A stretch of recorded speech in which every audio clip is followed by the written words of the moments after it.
नमस्कार, आप देख रहे हैं काल चक्र। मैं हूं दिव्या अग्रवाल और मेरे साथ हैं प्रश्न कुंडली विशेषज्ञ पंडित सुरेश पांडे जी। बहुत स्वागत है पंडित जी आपका। धन्यवाद। अप्रैल में किसका बढ़ेगा पैसा, किसका बढ़ेगा खर्च, अप्रैल में किसको लेना पड़ेगा उधार और किसकी होगी बचत, अप्रैल में कैसी रहेगी आपकी आमदनी। जी हां, आज का काल चक्र बहुत खास है क्योंकि आज के कार्यक्रम की चर्चा का विषय सीधा आपकी जेब से जुड़ा हुआ है। यानी आज काल चक्र में बात होगी अप्रैल महीने की आपकी इनकम से जुड़ी हर भविष्यवाणी की। अप्रैल में किसका बढ़ेगा बैंक बैलेंस, किसका होगा ज्यादा मुनाफा, अप्रैल में कौन कर पाएगा ज्यादा सेविंग्स और किसको लेना पड़ सकता है उधार, अप्रैल में क्या राशि अनुसार क्या कहता है आपकी इनकम का ग्राफ, यही बताएंगे पंडित जी काल चक्र में। आज तो ध्यान से देखिएगा आज का काल चक्र। तो चलिए आपके इनकम ग्राफ को भी बताएंगे, लेकिन अपनी चर्चा की शुरुआत करते हुए सबसे पहले बात करते हैं मेष राशि के जातकों की। क्या अप्रैल के महीने में मेष राशि वालों का बैंक बैलेंस बढ़ेगा, क्या इनका बजट संभलेगा या फिर इनकी सेविंग्स में आएगी कमी, और आप क्या करके अप्रैल में अपनी इनकम बढ़ा सकते हैं, आइए जानते हैं पंडित जी से। ज्योतिष शास्त्र में जब किसी की आमदनी की बात आती है या जब किसी की कुंडली ज्योतिषी के सामने आती है और ज्योतिषी को अगर ये देखना हो कि इस आदमी की वर्तमान में आर्थिक स्थिति कैसी है या पूरे जीवन इस व्यक्ति के सफलता असफलता का मापदंड क्या है, तो तीन चीजें देखनी चाहिए। मेरे समझ से कभी कभी चार भी देखनी चाहिए। तीन देखना चाहिए, दसम भाव का स्वामी और तृतीय भाव का स्वामी। अगर दसम भाव और तृतीय भाव के स्वामी बलवान हैं और अच्छी स्थिति में हैं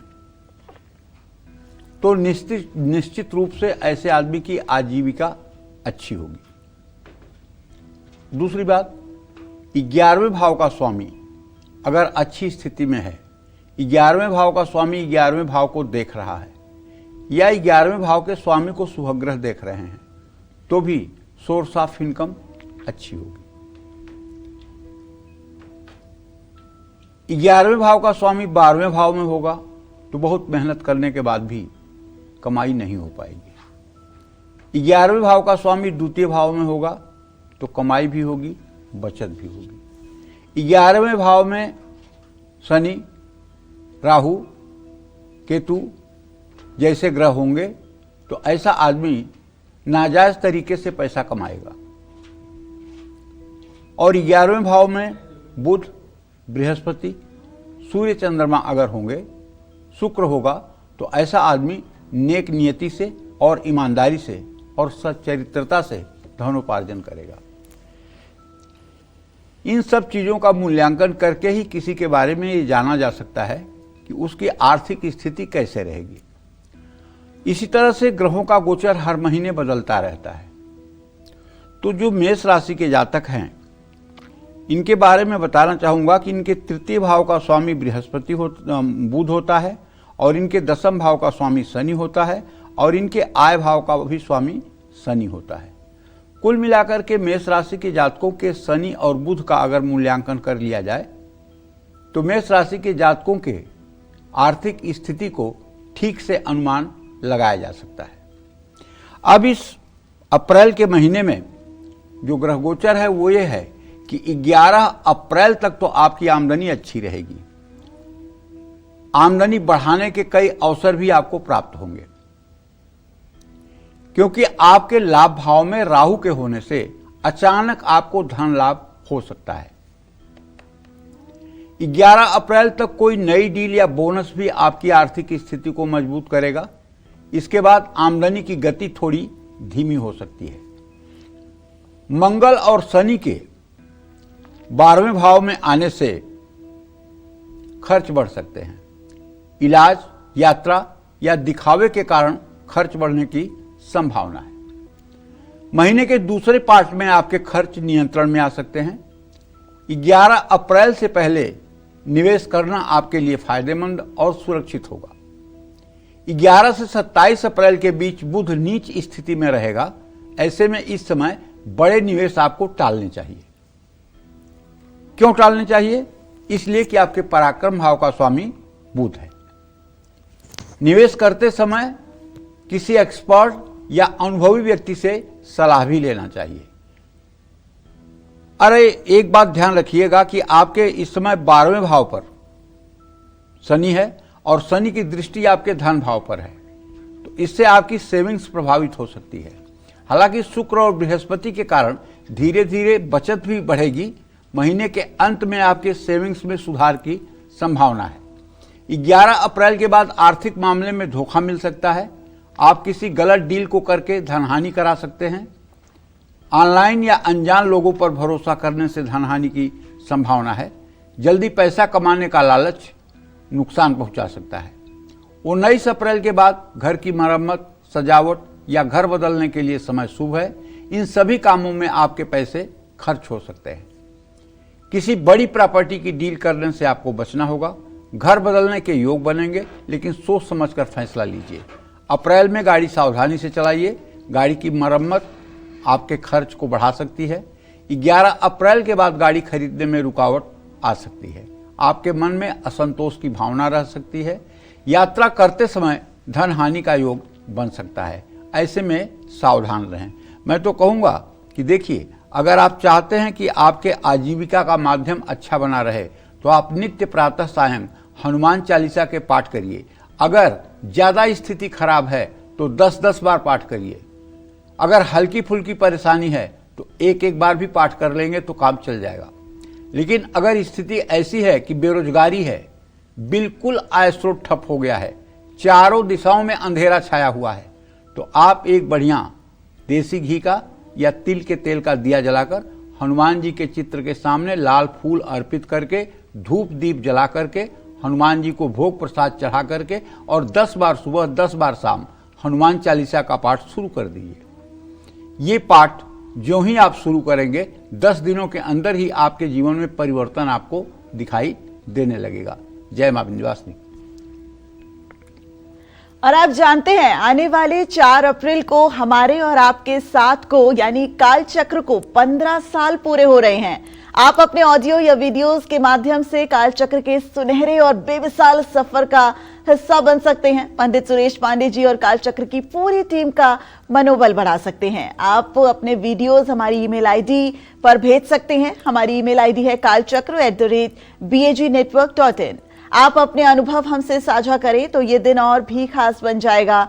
पंडित जी, काल चक्र के सफर को 15 साल पूरे हो गए, लेकिन आप इसका नेतृत्व करते हैं। ऐसे में बहुत सी जटिलताएं, बहुत सी जिम्मेदारियां भी आपके ऊपर रही होंगी। कैसे इस अनुकूलनशीलता को और किस तरीके से आपने इसको, ये जो सफर है, इसका कुछ शब्दों में बयान जरूर करिए। सच सच बताऊं अगर ना, तो 15 साल कैसे बीत गए मुझे पता ही नहीं लगा। और इस कार्यक्रम की सफलता का सारा श्रेय मेरे प्यारे दर्शकों को जाता है। उनका विश्वास और उनका प्रेम 15 साल से इस कार्यक्रम को मजबूत बनाए रखा है। ठीक है, देखो, हम तो निमित्त मात्र हैं। जो कुछ करने कराने वाली हैं वो विंध्यवासिनी हैं। और विश्वास करो, जब मैं इस कुर्सी पर बैठ जाता हूं तब मुझे याद ही नहीं रहता है कि मैं कौन हूं और क्या बोलता हूं। कभी कभी लोग मिलते हैं तो ये भी कह देते हैं, पंडित जी आप कभी कभी गुस्सा कर लेते हैं।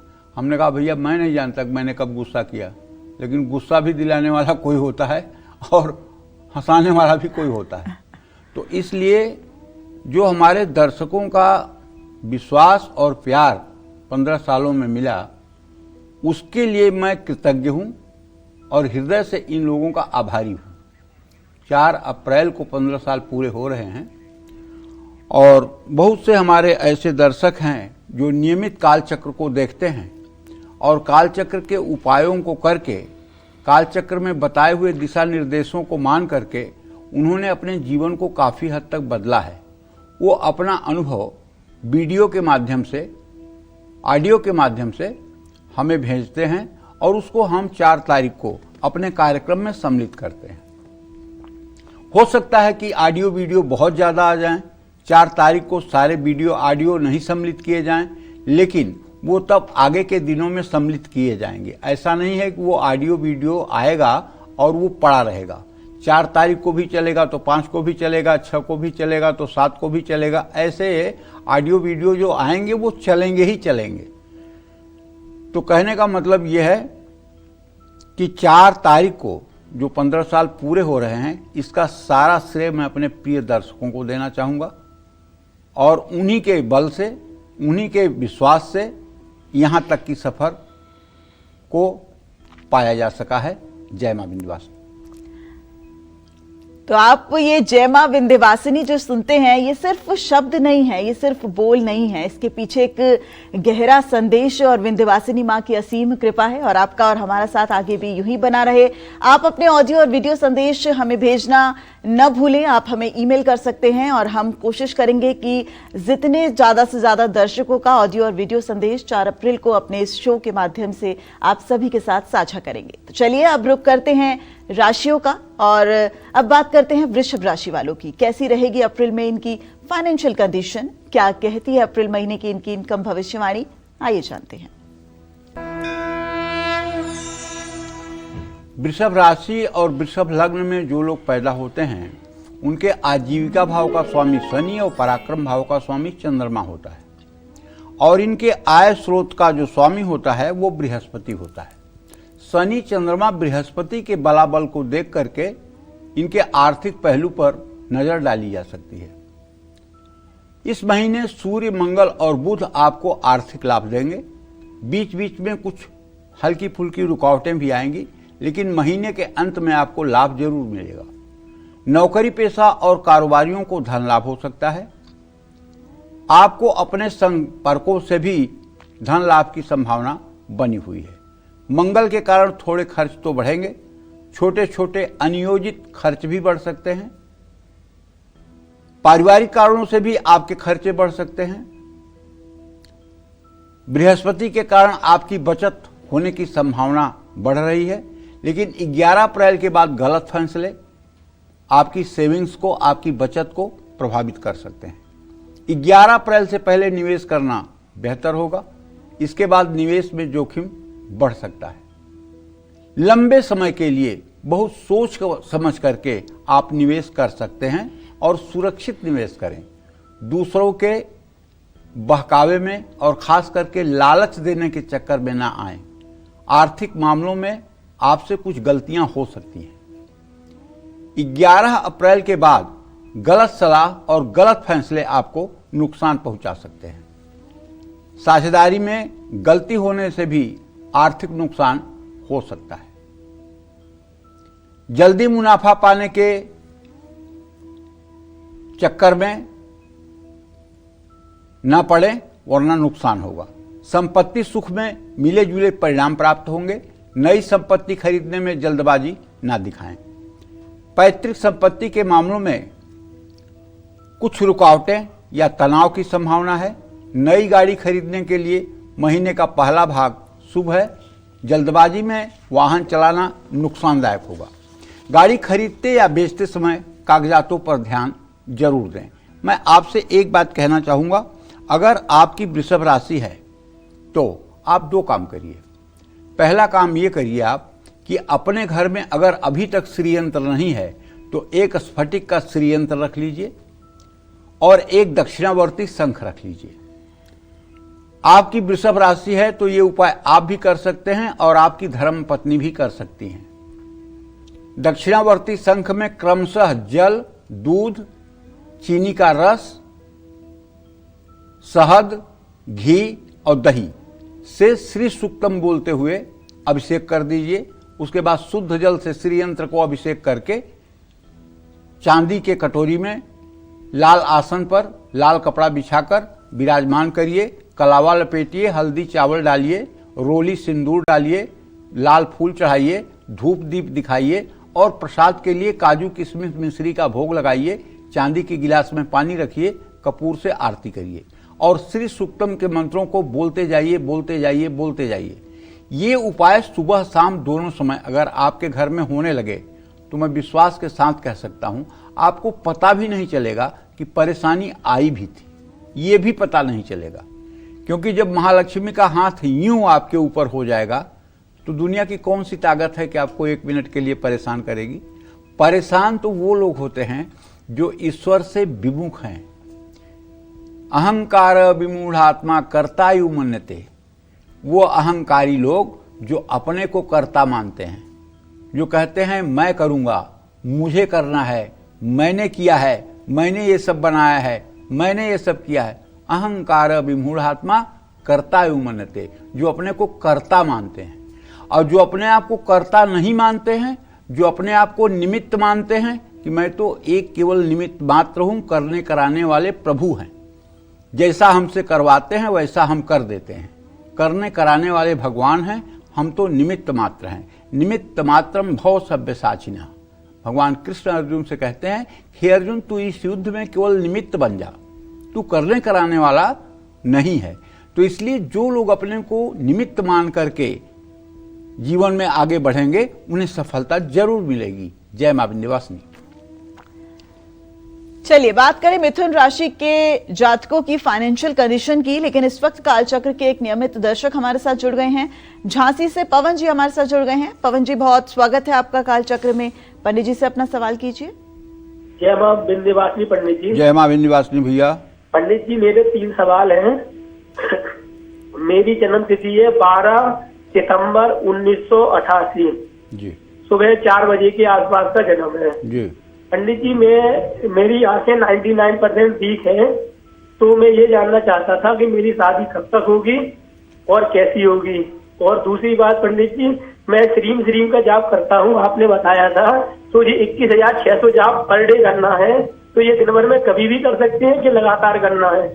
और तीसरा सवाल मेरा पंडित जी ये है कि मेरी छोटी बहन है, उसका बड़ा लड़का है अनंत जैन, उसकी जन्म तिथि है 29 जनवरी 2017 रात को 12:03। 28 तारीख की रात 29 तारीख लग गई थी, 12:03 का जन्म है।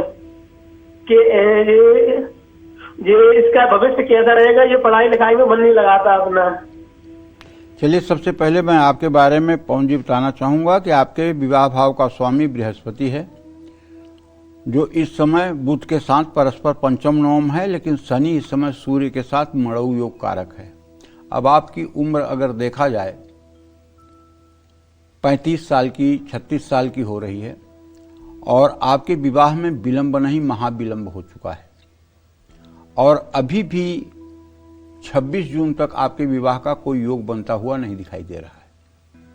आप अगर चाहते हो कि आपका अच्छा विवाह हो, क्योंकि विवाह प्रतिबंध आपके प्रश्न के आधार पर है, तो आप दुर्गा सप्तशती में अर्गला स्त्रोत का एक मंत्र है, पत्नीम मनोरमाम देहि मनोवृत्तानुसारिणीम तारिणीम दुर्ग संसार सागरस्य कुलोद्भवम्। इस मंत्र के पहले आप ओम क्लीम जोड़ लीजिए और मंत्र के अंत में क्लीम ओम जोड़ दीजिए, और रुद्राक्ष की माला पर 10 माला सुबह 10 माला शाम दुर्गा जी के चित्र के सामने घी का दिया जलाकर और दुर्गा जी की पुष्पमाला धूप दीप से पूजा करके इस मंत्र का अनुष्ठान कर डालिए 125 दिन, तो आपको निसंदेह एक अच्छी जीवन संगिनी मिल जाएगी और आपका जीवन सुचारू रूप से संचालित हो जाएगा, इसमें कोई संदेह नहीं है।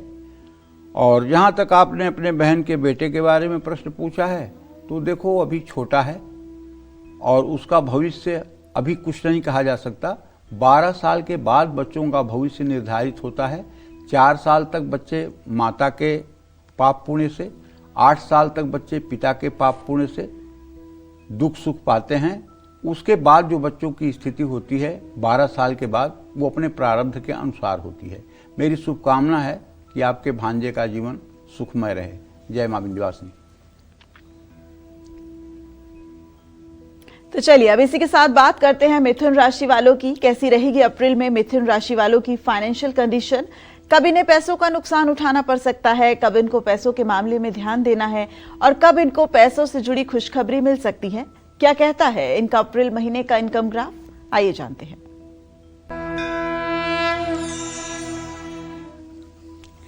देखिए, मिथुन राशि के जातकों को बताना चाहूंगा कि अगर आपका जन्म मिथुन राशि या मिथुन लग्न में हुआ है तो आपके आर्थिक पहलू को देखने के लिए बृहस्पति, मंगल और सूर्य, इन 3 ग्रहों के बलाबल का विशेष रूप से विचार किया जाता है।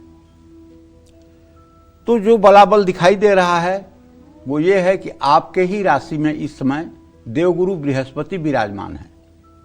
इससे ये बात स्पष्ट हो रही है कि अप्रैल के महीने में आपकी आर्थिक स्थिति कुल मिलाकर के अच्छी रहने वाली है। जितनी मेहनत करेंगे उतना आपको लाभ मिलेगा। 14 अप्रैल के बाद जब सूर्य गोचर बदलेगा तो आमदनी में सुधार की भी संभावना बढ़ेगी। 19 अप्रैल तक शुक्र आपको अतिरिक्त लाभ दिला सकते हैं। आमदनी स्थिर रहेगी, अचानक बड़ा लाभ या बड़ी हानि की संभावना नहीं है। खर्च सामान्य रहेगा, आर्थिक स्थिति पर बहुत ज्यादा प्रभाव नहीं पड़ने वाला है। इस महीने बचत में कुछ उतार चढ़ाव देखने को मिलेगा। नियमित बचत करने की आदत आपको डालनी होगी। बचत को सही जगह निवेश करने की भी जरूरत होगी। इस महीने बड़े और जोखिमपूर्ण निवेश ना करें। 11 अप्रैल के बाद जब बुध का ट्रांजिट बदलेगा तो सोच समझकर निवेश करिएगा। अप्रैल महीने में आपके साथ कोई आर्थिक धोखा नहीं होने वाला है, लेकिन इसका मतलब ये नहीं कि जानबूझकर आप गड्ढे में कूद जाएं। अति आत्मविश्वास और जल्दबाजी में कोई भी निवेश करना हानिकारक है। चाहे जितना अच्छी ग्रह स्थिति हो और चाहे जितना अच्छा भाग्य चलता हो, लेकिन अगर आप अति उत्साह में आकर के कोई काम करेंगे तो नुकसान हो सकता है, क्योंकि एक होती है होनी, एक होती है करनी। अगर करनी खराब है तो होनी कुछ न कर पाएगी। वाहन चलाते समय सावधानी बरतें। वाहन की देख रेख में भी पैसे खर्च हो सकते हैं। बहुत ज्यादा स्पीड में गाड़ी चलाना आपके लिए हानिकारक हो सकता है।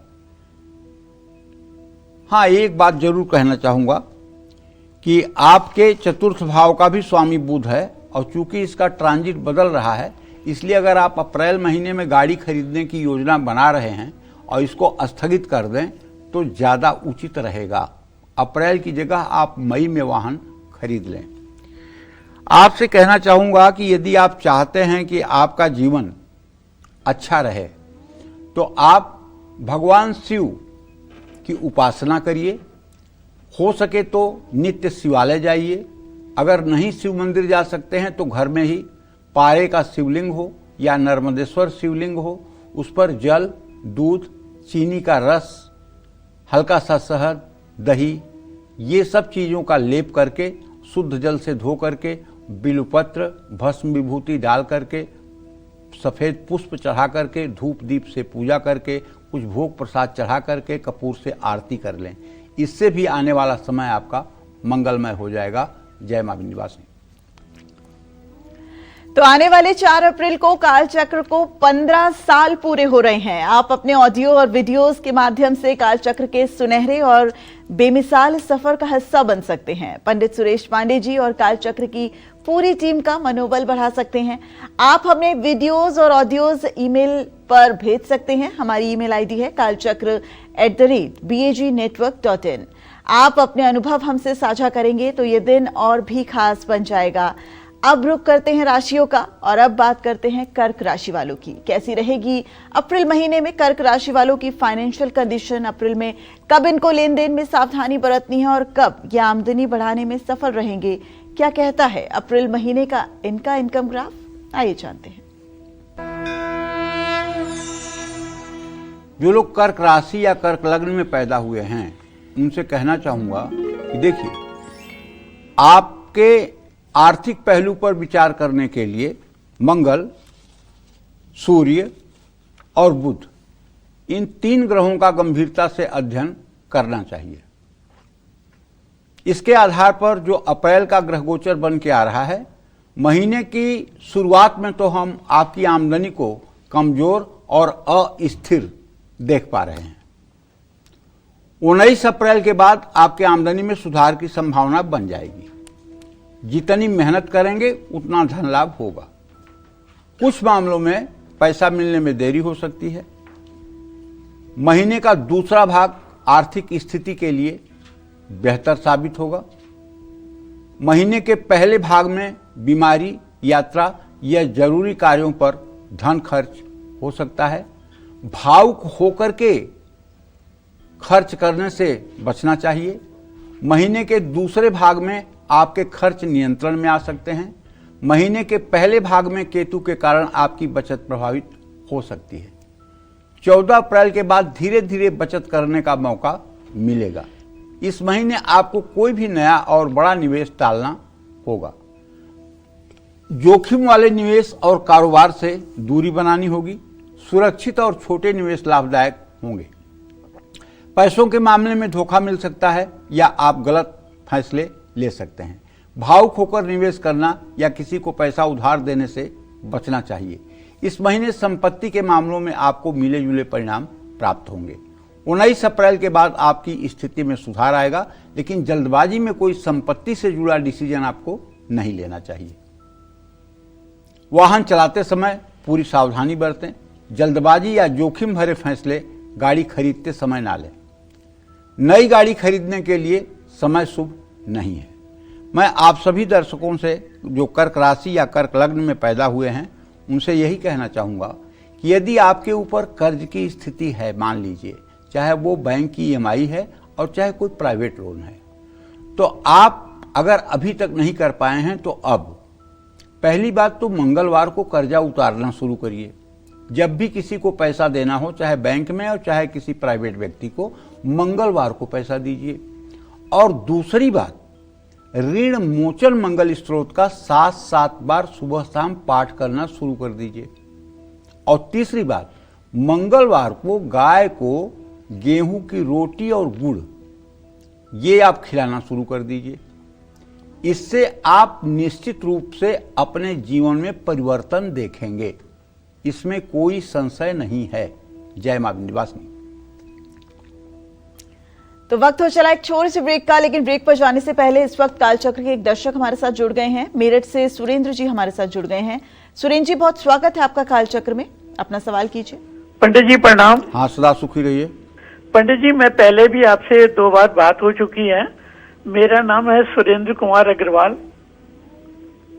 जी। मेरा जन्म तारीख है 30/12/1949। 49। हाँ जी, 49। जी। समय है 21.19 घटी। चलिए, क्या जानना चाहते हैं? पंडित जी, मैं अकेला यहाँ रहता हूँ, मेरी पत्नी नहीं है मेरठ में। मेरा बेटा लंदन रहता है। आपके कहने से अक्टूबर में उसने मुझे बुलाया था। अब मैं फिर दोबारा उसके पास जाना चाहता हूँ लंबे समय के लिए। देखो, ऐसा है कि जहाँ तक मुझे याद है तुम्हारा पुत्र भी बहुत अच्छा है, तुम भी बहुत अच्छे हो, लेकिन तुम्हारे अंदर पुत्रमोह बहुत ज़्यादा है। तुम्हारी बहू नहीं चाहती कि तुम उसके साथ रहो, लेकिन तुम हो कि जबरदस्ती जाके वहाँ रहना ही चाहते हो। और जबकि तुम्हारी बहू तुम्हें फूटी आंख देखना नहीं चाहती है। मैंने आपको सुझाव दिया था कि आप अब 75 साल के हो गए हैं, भगवान के भजन सेवा में मन लगाइए, भगवान की पूजा उपासना में मन लगाइए। हमारे सनातन धर्म में 75 साल की उम्र में संन्यास लिया जाता है, और 75 साल की उम्र में माया मोह से ग्रसित होना कौन सी बुद्धिमानी है। आपका बेटा आपको बुलाएगा, आप कई बार जाएंगे, लेकिन वहाँ ज़्यादा समय रुकने का प्रयास न करें। जितने दिनों तक खूब सम्मान रहे उतने दिनों तक रुकें। जब लोगों का मन उबने लगे तो धीरे से प्रस्थान करें। मेरठ में आपका अपना घर है, भगवान ने आपको संपन्न बनाया है, फिर आप इतना माया मोह के चक्कर में क्यों पड़े हैं? आप राधे गोविंद गोपाल गोपाल करिए ना, आप भगवान कृष्ण का नाम लीजिए ना। इतना माया मोह में आसक्त होना उचित नहीं है सुरेंद्र बाबू। जय मां विंध्यवासिनी। तो चलिए, अप्रैल महीने में सिंह से लेकर मीन राशि में से किसका फाइनेंशियल ग्राफ आसमान छूने वाला है और किसकी कड़ी मेहनत के बाद भी आमदनी अठन्नी और खर्चा रुपया रहने वाला है, ये सब बताएंगे पंडित जी। पंडित सुरेश पांडे जी, राशि अनुसार आप सभी को अप्रैल महीने का आपकी इनकम ग्राफ बता रहे हैं। अपनी चर्चा को आगे बढ़ाते हुए बात करते हैं सिंह राशि वालों की। सिंह राशि वालों की अप्रैल महीने में आर्थिक स्थिति कैसी रहेगी, कब इनका इनकम बढ़ेगा, कब घटेगा और कब निवेश और खर्च संभल कर करना है, क्या कहती है अप्रैल की इनकी इनकम भविष्यवाणी, आइए जानते हैं। सिंह राशि और सिंह लग्न में जिन लोगों का भी जन्म हुआ है वो लोग बुध और शुक्र दो ग्रहों का बलाबल देख करके ये जान सकते हैं कि उनकी जिंदगी कैसी रहेगी। हाँ, अप्रैल महीने में बृहस्पति आपके लिए शुभ है, इसलिए आमदनी में मदद करेंगे बृहस्पति। बुध थोड़ी कमजोर स्थिति में है, जिससे थोड़ा सा रुकावट भी कभी आ सकती है। पैसा या आपका पेमेंट देर से मिलने की संभावना है। मंगल की दृष्टि और शनि के दूसरे भाव पर प्रभाव होने के कारण आपके खर्चे बढ़ सकते हैं। 14 अप्रैल तक सूर्य भी आपके खर्चों को बढ़ा सकते हैं। अचानक कुछ खर्चे आएंगे जिनको टालना हो सकता है मुश्किल हो। धन भाव का स्वामी बुध कमजोर है, ऐसे में बचत में कमी आएगी। शनि, मंगल और सूर्य का प्रभाव दूसरे भाव में होने से आपकी सेविंग्स पर भी दबाव बढ़ सकता है। पुरानी सेविंग्स भी खर्च हो सकती है। बुध कमजोर स्थिति में और शनि का भी प्रभाव है, ऐसे में बड़े निवेश जोखिम भरे हो सकते हैं।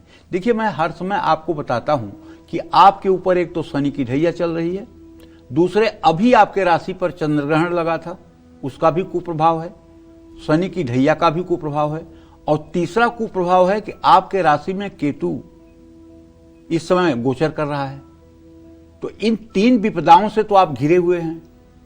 ऐसे स्थिति में अगर आपका नॉर्मल जीवन चल रहा है तो भगवान को धन्यवाद बोलिए, क्योंकि एक बात अच्छी तरह से जान लीजिए, ग्रहा राज्यम प्रयक्षन्तिम ग्रहा राज्यम हरन्ति च ग्रहैर्व्याप्तम इदं सर्व त्रैलोक्य सचराचरम।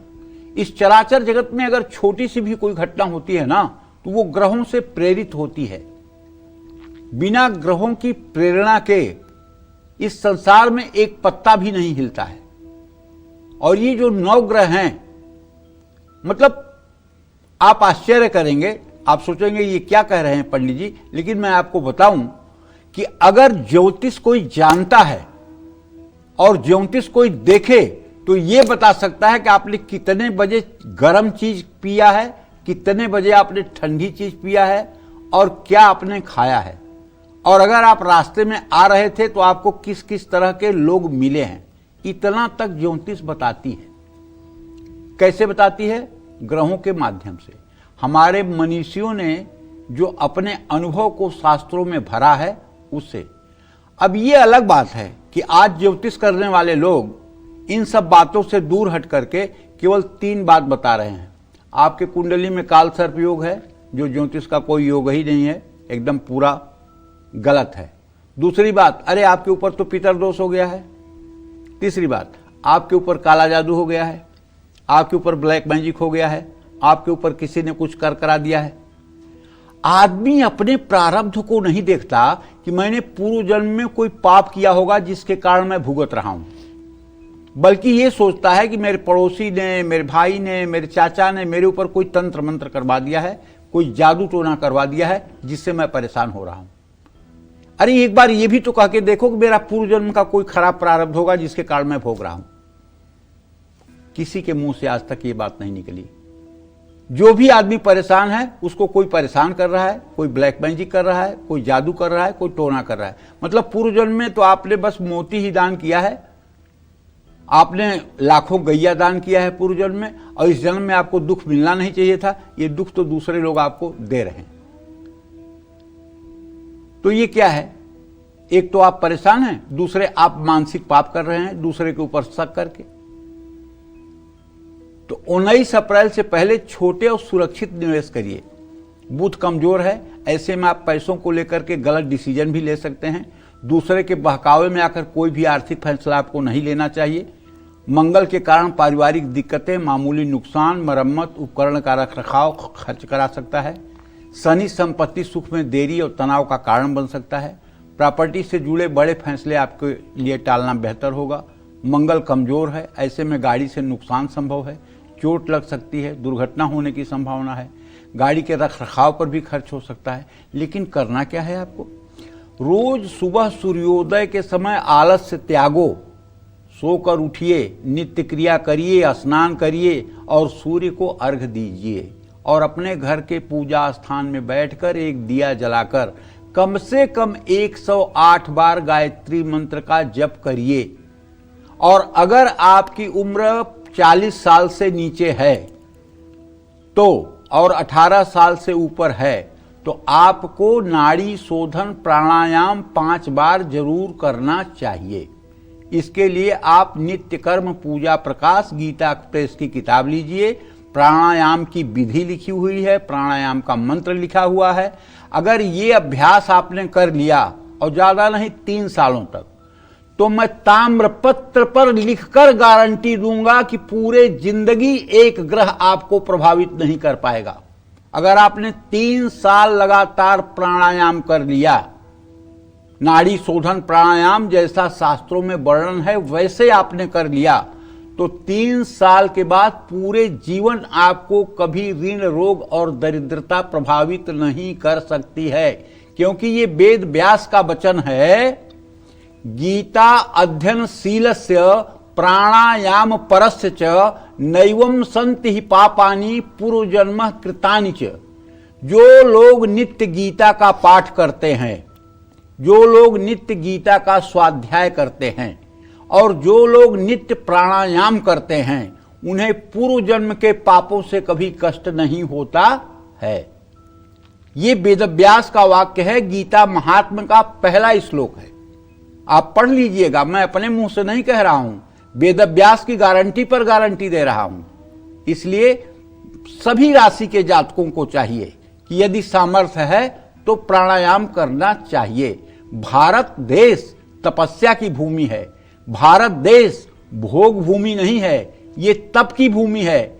या ये भारत जाना जाता है तपस्या के लिए, ये भारत जाना जाता है त्याग के लिए, ये भारत जाना जाता है बलिदान के लिए, ये भारत जाना जाता है सच्चरित्रता के लिए। इसलिए तपस्या होनी चाहिए, साधना होनी चाहिए।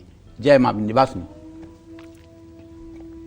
चलिए बात करें कन्या राशि वालों की, लेकिन उससे पहले पंडित जी एक छोटा सा सवाल। चूंकि हम अडेप्टेबिलिटी, अनुकूलनशीलता की बात करते हैं, समय और स्थिति के हिसाब से भी आप उपाय और मंत्र समय समय पर दर्शकों को बताते हैं।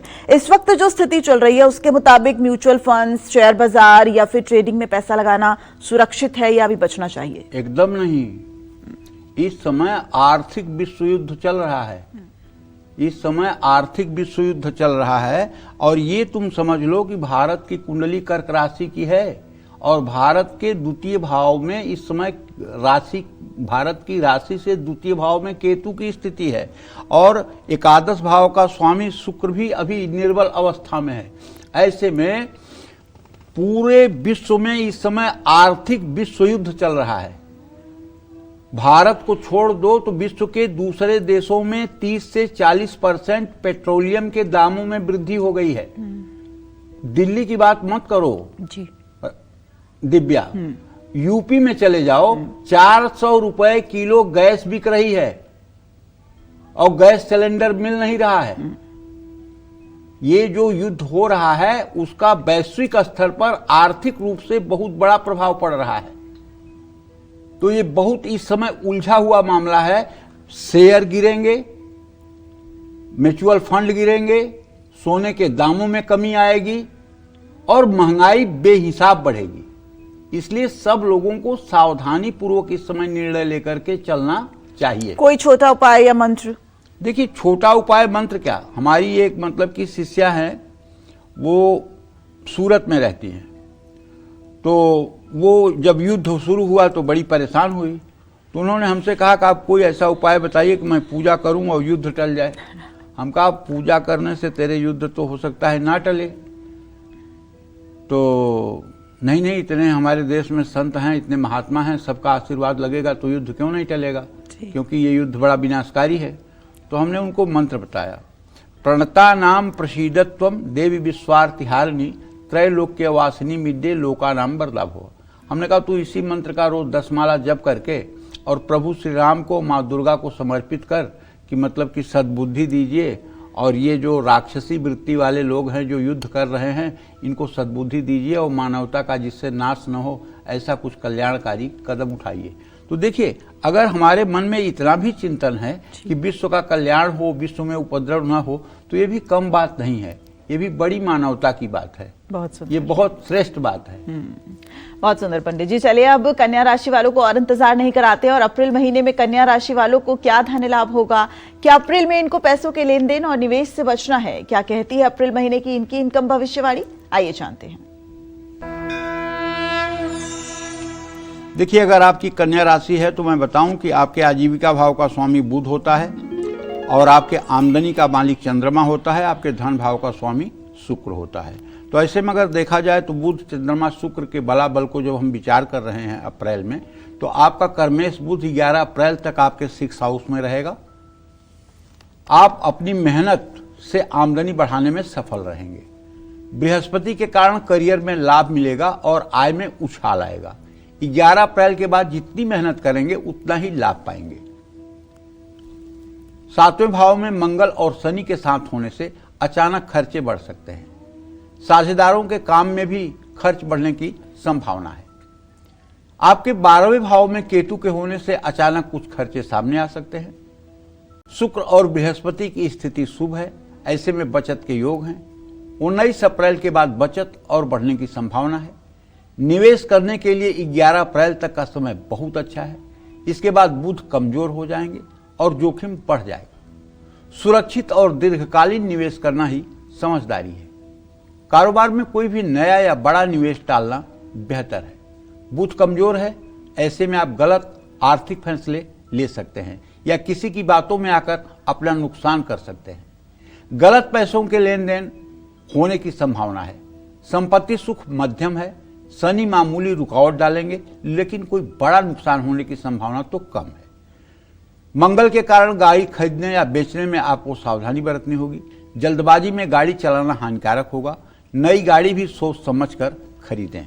और यदि आपकी कन्या राशि है तो मैं आपसे कहूंगा कि सुबह शाम भगवान सूर्य नारायण की पूजा करने के बाद आपको राम दरबार की भी पूजा करनी चाहिए, राधा कृष्ण की भी पूजा करनी चाहिए। अगर आपके घर में लड्डू गोपाल हैं तो उनकी विधिवत सेवा करनी चाहिए। और नित्य आपको कृष्ण कृपा कटाक्ष और राधा कृपा कटाक्ष का सुबह शाम पाठ करना चाहिए। यदि आप नित्य श्री कृष्ण कृपा कटाक्ष और राधा कृपा कटाक्ष का पाठ करना शुरू कर दें तो अप्रैल का ही महीना क्या, मैं तो गारंटी देता हूं कि पूरे पूरे साल आपका जीवन आनंदमय रहेगा। जय मां विंध्यवासिनी। और एक बार फिर अपने दर्शकों को बता दें कि आने वाले 4 अप्रैल को कालचक्र को 15 साल पूरे हो रहे हैं। आप अपने ऑडियो या वीडियोस के माध्यम से कालचक्र के सुनहरे और बेमिसाल सफर का हिस्सा बन सकते हैं। पंडित सुरेश पांडे जी और कालचक्र की पूरी टीम का मनोबल बढ़ा सकते हैं। आप हम पे अपने वीडियोस हमारी ईमेल आईडी पर भेज सकते हैं। हमारी ईमेल आईडी है kalchakra@bagnetwork.in। और आप अपने अनुभव हमसे साझा करेंगे तो ये दिन हमारे लिए और भी खास बन जाएगा। और जो भी हमें ऑडियोज और वीडियो संदेश भेजेगा, हम ज्यादा से ज्यादा उसे अपने उस दिन के एपिसोड में प्रकाशित करने की कोशिश करेंगे। चलिए अब बात करते हैं राशियों की। तुला राशि की जातकों की अब बात करते हैं। अप्रैल में तुला राशि वालों को कब ज्यादा पैसा खर्च करना पड़ सकता है और कब इनका बजट संभलेगा, क्या कहता है अप्रैल का इनका इनकम ग्राफ, आइए जानते हैं। तुला राशि और तुला लग्न में पैदा हुए लोगों को बताना चाहूंगा कि मंगल, चंद्रमा और सूर्य, ये 3 ग्रह आपके आर्थिक स्थिति में मजबूत और कमजोर होने के लिए जिम्मेदार होते हैं। जो ग्रह गोचर है 14 अप्रैल तक सूर्य आपके 6 हाउस 6ठे भाव में रहेंगे। आप जितनी मेहनत करोगे उतना आपको धन लाभ होगा। लाभ भाव में केतु के होने से अचानक धन लाभ का योग बना हुआ है। 14 अप्रैल के बाद सूर्य आपके 7वें भाव में आएंगे और आमदनी में स्थिरता देंगे। कुल मिलाकर आर्थिक स्थिति के लिए महीना शुभ है। मंगल और शनि के कारण आपके खर्चे थोड़े बढ़ सकते हैं। सेहत और जरूरत के काम के कारण भी खर्च होने की संभावना है। खर्च नियंत्रण में रखेंगे तो आर्थिक स्थिति पर दबाव नहीं पड़ेगा। मंगल इस महीने मजबूत स्थिति में है, ऐसे में बचत की संभावना तो है। भाग्य भाव में बृहस्पति के होने से आर्थिक स्थिरता बनी रहेगी, बचत बढ़ेगी। शनि और सूर्य के कारण बचत में मामूली रुकावट आ सकती है। बृहस्पति शुभ हैं, ऐसे में दीर्घकालीन निवेश से फायदा होगा। बुध नीच अवस्था में है, ऐसे में छोटे और जोखिमपूर्ण निवेश से बचना होगा। सलाह लेकर निवेश करेंगे तो हानि कम होगी। पुराने निवेश से लाभ मिलने का समय है। बुध कमजोर है, ऐसे में गलत फैसले आर्थिक नुकसान करा सकते हैं। राहु के कारण कोई आपको भ्रमित करके धोखा दे सकता है या आपको भ्रम की बीमारी हो सकती है। कागजी काम में किसी भी तरह की लापरवाही से बचें। चौथे भाव में शनि के होने से संपत्ति सुख का योग है। 22 अप्रैल तक शनि अस्त है, ऐसे में कुछ देरी की संभावना है। धीरे धीरे प्रॉपर्टी के काम बनने का योग है। मंगल मजबूत है, लेकिन शनि के साथ होने से वाहन खरीदते या गाड़ी चलाते समय सावधान रहें। नई गाड़ी बहुत सोच समझ कर खरीदें। पुरानी गाड़ी की मरम्मत पर खर्च बढ़ सकती है। मैं आपसे ये कहना चाहूंगा कि यदि आपकी तुला राशि है तो क्यों ना आप अपने घर में एक श्री यंत्र रखें, और वो भी श्री यंत्र स्फटिक, पारे या चांदी का हो, और दिव्य ढंग से दक्षिणावर्ती शंख से जल, दूध, चीनी के रस, शहद, घी और दही से अभिषेक करें। श्री सूक्तम के मंत्रों को चलाते रहें। अगर श्री सूक्तम आपको पढ़ना नहीं आता है तो अपने YouTube पर चालू कर दीजिए श्री सूक्तम, वो चलता रहेगा, आप पूजा करते रहिए। धीरे धीरे आपको याद भी हो जाएगा। और उसके बाद खूब बढ़िया शुद्ध जल से धो करके, कलावा लपेट करके, रोली, हल्दी, चंदन, साबुत चावल जिसको अक्षत कहते हैं, लाल फूल, धूप दीप से पूजन करके, भोग प्रसाद सामग्री अर्पित करके, कपूर से आरती करके माता का मतलब कि जो है श्री सूक्त का पाठ करते रहिए। अगर ये उपाय आपने अपने जीवन में अपना लिया तो और तो कुछ चीजें होनी अनहोनी जो होनी है जीवन में, जो विधाता ने लिखा है प्रारब्ध के अनुसार, उसको कोई टाल नहीं सकता है। लेकिन एक बात इतना जरूर कहना चाहूंगा, अगर इतनी बड़ी विपत्ति आपके ऊपर आ रही है तो आप तक पहुंचते पहुंचते वो सरसों के बराबर हो जाएगी और आपको पता नहीं चलेगा कि विपत्ति कब आई कब गई। लेकिन यदि आप भगवान से विमुख हैं, अगर देवी देवताओं से आप विमुख हैं, तो अगर इतनी बड़ी विपत्ति प्रारब्ध में आपके है और वो आएगी तो इतनी बड़ी ही आएगी, वो छोटी नहीं होगी। इसलिए सब लोगों के अंदर आस्तिकता जरूरी है। जय मां विंध्यवासिनी। तो चलिए अब बिना वक्त गवाए बात करते हैं वृश्चिक राशि वालों की अप्रैल में कब मिलेगी वृश्चिक राशि वालों को पैसों से जुड़ी अच्छी खबर, और कब इनका खर्च ज्यादा बढ़ सकता है। क्या कहता है इनका अप्रैल महीने का इनकम ग्राफ, आइए जानते हैं।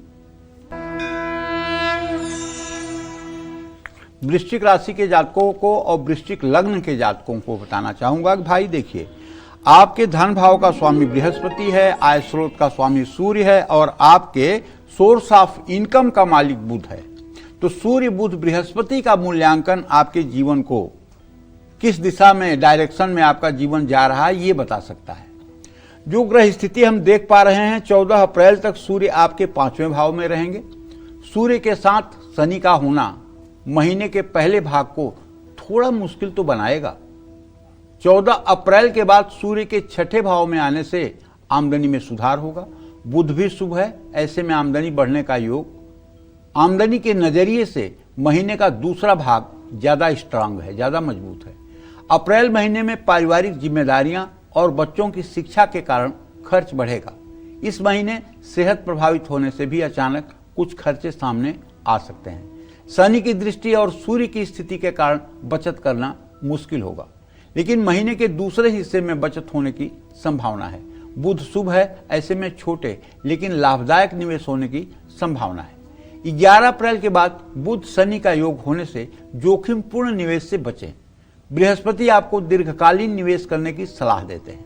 सोच विचार कर और सलाह लेकर निवेश करना फायदेमंद होगा। राहु केतु के प्रभाव के कारण गलत फैसले लेने से आर्थिक नुकसान संभव है। जल्दबाजी में आर्थिक फैसले लेना नुकसानदायक साबित होगा। साझेदारी या गलत कागजी कार्यवाही आपको नुकसान पहुंचा सकती है। संपत्ति सुख मिल सकता है क्योंकि बृहस्पति की स्थिति अच्छी है। हालांकि राहु केतु के कारण मामूली रुकावटें भी आएंगी। पैतृक संपत्ति को लेकर थोड़ी समझदारी जरूरी होगी। नई गाड़ी खरीदते समय सोच विचार करना आपके लिए आवश्यक है। मैं आपसे ये कहना चाहूँगा कि यदि आपकी वृश्चिक राशि है तो क्यों ना आप सुबह उठ करके स्नान करके नित्य क्रिया से निवृत्त होकर के सूर्य को अर्घ दें और सूर्य को अर्घ देने के बाद गायत्री मंत्र का जप करें। गायत्री मंत्र का जप करने के बाद जहाँ कहीं मूर्ति प्राण प्रतिष्ठित हो हनुमान जी की, वहाँ जाकर के दर्शन पूजन कर लें। अगर ये एक महीने आपने काम कर लिया, हनुमान जी का दर्शन पूजन कर लिया, तो आपके जीवन में कोई संकट ही नहीं आएगा। जय मां विंध्यवासिनी। तो चलिए अब बात करते हैं धनु राशि वालों की कैसी रहेगी अप्रैल महीने में धनु राशि वालों की फाइनेंशियल कंडीशन। आइए जानते हैं।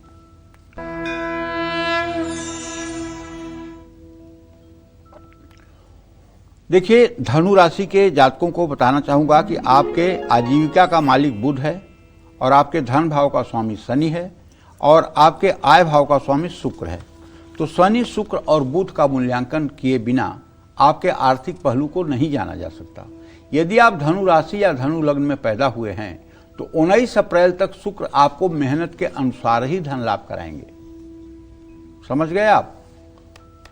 और 19 अप्रैल के बाद शुक्र जब आपके 6 हाउस में आएंगे, इस समय शुक्र की स्थिति मध्यम फलदायी होगी।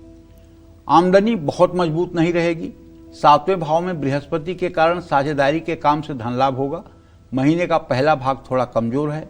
मंगल और शनि पारिवारिक जरूरतों पर खर्चे बढ़ाएंगे। असावधानी और जल्दबाजी आर्थिक नुकसान का कारण बन सकती है। शनि की स्थिति कमजोर है, ऐसे में बचत करना मुश्किल होगा और खर्चे बढ़ेंगे। महीने के पहले पार्ट में आमदनी बढ़ने के बाद भी बचत करना मुश्किल होगा। बचत के लिए महीने का दूसरा भाग थोड़ा बेहतर है। निवेश करने के लिए समय ठीक है, लेकिन किसी से सलाह जरूर लें। ज्यादा पैसा कमाने का लालच भारी पड़ सकता है। झूठे वादे या किसी के झांसे में आने से बचना होगा। शनि और सूर्य मंगल के कमजोर प्रभाव के कारण संपत्ति खरीदना या बेचना बहुत फायदेमंद नहीं है। मकान किराए पर देने में भी जल्दबाजी न करें। बृहस्पति आपको संपत्ति के मामले में थोड़ी राहत दे सकते हैं। बड़ा वाहन खरीदने के लिए समय शुभ नहीं है। छोटे वाहन आप खरीद सकते हैं। देखिए, आपके ऊपर इस समय शनि की ढैया चल रही है। मैं आपसे ये कहना चाहूँगा कि एक तो आप विष्णु सहस्त्र नाम का रोज पाठ करिए। स्त्री हैं या पुरुष, विष्णु सहस्त्र नाम का रोज पाठ करिए। अगर आप पाठ नहीं कर सकते हैं तो कम से कम अपने YouTube पर ही विष्णु सहस्त्र नाम का पाठ सुबह शाम सुन लीजिए। और शनिवार की शाम किसी पीपल के पेड़ के नीचे जा करके एक सरसों के तेल का दिया पीपल के पश्चिम दिशा में जला करके और पीपल की 7 परिक्रमा कर लीजिए। इससे निश्चित रूप से आपको राहत मिलेगी। जय मां विंध्यवासिनी। मकर, कुंभ और मीन राशि वालों के लिए अप्रैल का महीना इनकम के लिहाज से कैसा रहने वाला है? अपनी इनकम बढ़ाने के लिए इनको अप्रैल में कौन से अचूक उपाय करने चाहिए, ये सब बताएंगे आपको पंडित जी। जल्दी से बात कर लेते हैं मकर राशि वालों की। अप्रैल का महीना मकर राशि वालों के इनकम के लिहाज से कैसा रहेगा? क्या इनको धन लाभ होगा या फिर इनको उठाना पड़ सकता है भारी नुकसान? आइए जानते हैं। मकर राशि और मकर लग्न में पैदा हुए जो जातक होते हैं उनके लिए शनि, मंगल और शुक्र, इन 3 ग्रहों का मूल्यांकन आर्थिक रूप से बहुत आवश्यक होता है।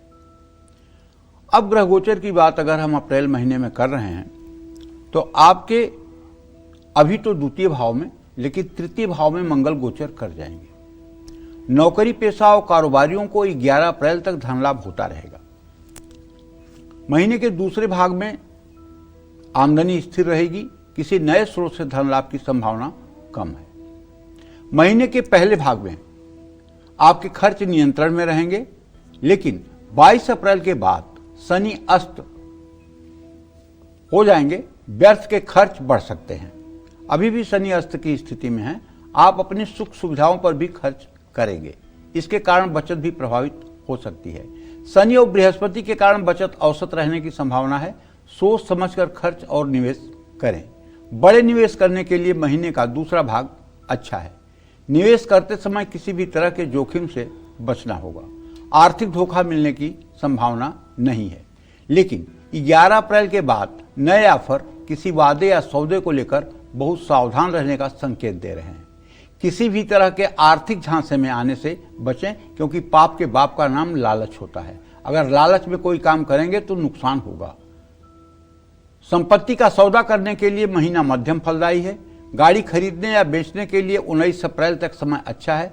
कुल मिलाकर आपकी आर्थिक स्थिति अच्छी है, लेकिन आपको अपने खर्च नियंत्रण में रखने होंगे। संपत्ति के सौदों में बहुत सावधान रहना होगा। अगर आपकी मकर राशि है तो मैं तो आपसे यही कहना चाहूँगा कि आपको भगवती दुर्गा की आराधना करनी चाहिए।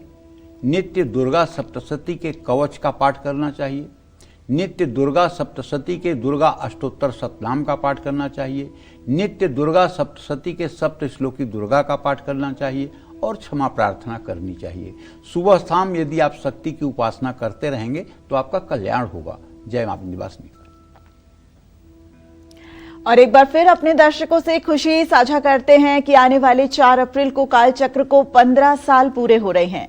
आप अपने ऑडियो और वीडियोस के माध्यम से काल चक्र के सुनहरे और बेमिसाल सफर का हिस्सा बन सकते हैं। पंडित सुरेश पांडे जी और काल चक्र की पूरी टीम का मनोबल बढ़ा सकते हैं। आप हमें अपने वीडियोस हमारी ईमेल आईडी पर भेज सकते हैं। हमारी ईमेल आईडी है kalchakra@bagnetwork.in। आप अपने अनुभव हमसे साझा करेंगे तो ये दिन हमारे लिए और भी खास बन जाएगा। हम कोशिश करेंगे कि ज्यादा से ज्यादा ऑडियोस और वीडियो संदेश उस दिन के एपिसोड में प्रकाशित भी करें। चलिए अब रुक करते हैं राशियों का। अब बात करते हैं कुंभ राशि वालों की। अप्रैल में कुंभ राशि वालों को फायदा होगा या नुकसान? अप्रैल में इनकी इनकम घटेगी या बढ़ेगी? क्या कहता है अप्रैल महीने का इनका इनकम ग्राफ? आइए जानते हैं।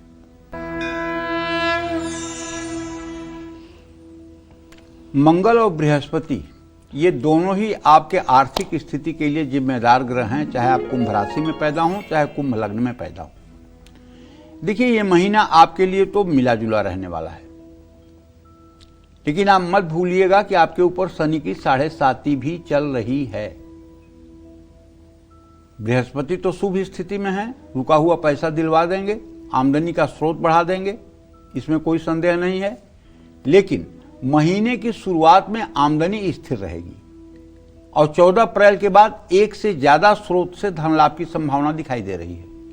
इस महीने आपका खर्च औसत रहेगा। सूर्य और शनि की युति के कारण अनावश्यक खर्चे बढ़ेंगे। बृहस्पति और धन भाव की स्थिति सामान्य है, सेविंग्स हो सकती है, लेकिन शनि और सूर्य की स्थिति के कारण थोड़ा अलर्ट रहना होगा। महीने के पहले भाग में निवेश करते समय पूरी सावधानी बरतिए। और अगर मुझसे पूछिए हृदय की बात, तो मैं तो कहूंगा कि कोई निवेश करिए ही मत अप्रैल के महीने में। इस महीने किसी प्रकार का आर्थिक धोखा तो नहीं मिलेगा, लेकिन इसका मतलब नहीं कि आप ओवर कॉन्फिडेंस में आकर के जो चाहें वो निर्णय ले लें। विवेक जागृत रखिएगा। 11 अप्रैल तक धन कमाने के लुभावने ऑफर से दूरी बनाइएगा। कोई भी सौदा पैसों के लालच में मत करिएगा। आमदनी को भरोसेमंद स्रोतों पर ही आप निर्भर रहिएगा। संपत्ति सुख के लिए महीना ठीक है। संपत्ति से जुड़े सौदे करने में जल्दबाजी से बचें। गाड़ी खरीदने या बेचने के लिए महीना ठीक है। 19 अप्रैल के बाद आपको हर तरह से लाभ मिलने की संभावना बनी हुई है। आपको चाहिए कि आप पूरे महीने जब भी शनिवार आए तो सुंदरकांड का पाठ जरूर करें, चाहे दिन में चाहे शाम में। और हर शनिवार को पीपल के पेड़ के नीचे सायंकाल जाकर के एक सरसों के तेल का दिया जलाकर पीपल की 7 परिक्रमा भी कर लें। इससे भी आपका कल्याण होगा, क्योंकि शनिवार को सायंकाल महालक्ष्मी पीपल के पेड़ में ही निवास करती हैं। जो लोग शनिवार की शाम पीपल के पेड़ की पूजा करते हैं, लक्ष्मी साथ साथ उनके घरों में जाकर के निवास करती हैं। तो ऋण रोग दरिद्रता दूर करने का उपाय है पीपल का पेड़। अगर पीपल के पेड़ की शनिवार को पूजा उपासना कोई भी व्यक्ति लगातार अपने जीवन में करता है तो उसके जीवन में दुर्भाग्य कभी अपना प्रभाव नहीं दिखा पाता है। जय मां विंध्यवासिनी। तो अप्रैल में मीन राशि वालों की इनकम बढ़ेगी या उनको धन लाभ मिलेगा? अप्रैल में मीन राशि वालों की कैसी रहने वाली है आमदनी? जल्दी से बात करते हैं मीन राशि वालों की। मीन राशि वालों को अप्रैल में कब निवेश से फायदा होगा, कब पैसों से जुड़ा लेन देन करने से बचना है और साथ ही कौन से उपाय इनकी आमदनी बढ़ा सकते हैं, आइए जानते हैं। अब मीन राशि के जातकों के बारे में बात कर रहा हूं, तो आप समझ लीजिए कि मीन राशि के जातकों के जो आजीविका का स्वामी होता है वो तो होता है बृहस्पति, और जो आमदनी का स्वामी होता है वो होता है शनि, और जो धन का स्वामी होता है वो होता है मंगल। मंगल बृहस्पति शनि को देख करके ये कहा जा सकता है कि अप्रैल महीने में आर्थिक रूप से आप संतुष्ट रहेंगे, लेकिन सावधान रहने की जरूरत है। शनि आमदनी को धीमी गति से बढ़ाएंगे और हाँ, पैसा भी फंस सकता है, समय पर पैसा हो सकता है न भी मिल पाए। तो 22 अप्रैल के बाद आपके आर्थिक प्रयास सफल होते हुए मुझे दिखाई दे रहे हैं। महीने के पहले भाग में खर्च बढ़ेगा, अनावश्यक खर्चों पर नियंत्रण रखो, बचत करना चुनौतीपूर्ण होगा। मंगल और शनि खर्च बढ़ाने का काम करेंगे। महीने के पहले भाग में निवेश मत करिए, 22 अप्रैल के बाद निवेश से जुड़े फैसले लीजिए। इस महीने आर्थिक धोखा मिलने की संभावना नहीं है, लेकिन इसका मतलब ये नहीं है कि आप गड्ढे में कूद जाएं कि पंडित जी ने कह दिया कोई धोखा नहीं होगा तो जहां चाहे वहां पैसा लगा दें। जल्दबाजी में आर्थिक फैसला अगर लेंगे तो नुकसान कराएगा। भरोसेमंद लोगों के साथ ही आर्थिक सौदा करें। इस महीने संपत्ति से जुड़े सौदे करने में सावधानी जरूरी होगी। पुरानी संपत्ति को लेकर कोई परेशानी नहीं आएगी। नई गाड़ी खरीदने का योग कम है। पुरानी गाड़ी के रखरखाव पर धन खर्च हो सकता है। गाड़ी खरीदने या बेचने से जुड़ा फैसला 22 अप्रैल के बाद करें और नित्य सायंकाल सुंदर कांड का पाठ करें और शनिवार की शाम पीपल के नीचे सरसों के तेल का दिया जला के पीपल की 7 परिक्रमा करें। जय मां विंध्यवासिनी। तो इसी के साथ पंडित जी आपका बहुत धन्यवाद आज इतनी सटीक जानकारी देने के लिए। उम्मीद करते हैं आपको आज का हमारा विषय बहुत पसंद आया होगा। कल फिर एक नए विषय और आपकी परेशानियों को दूर करने के लिए ढेरों उपाय लेकर हम आएंगे पंडित सुरेश पांडे जी के साथ। तब तक कालचक्र की पूरी टीम को दीजिए इजाजत। नमस्कार।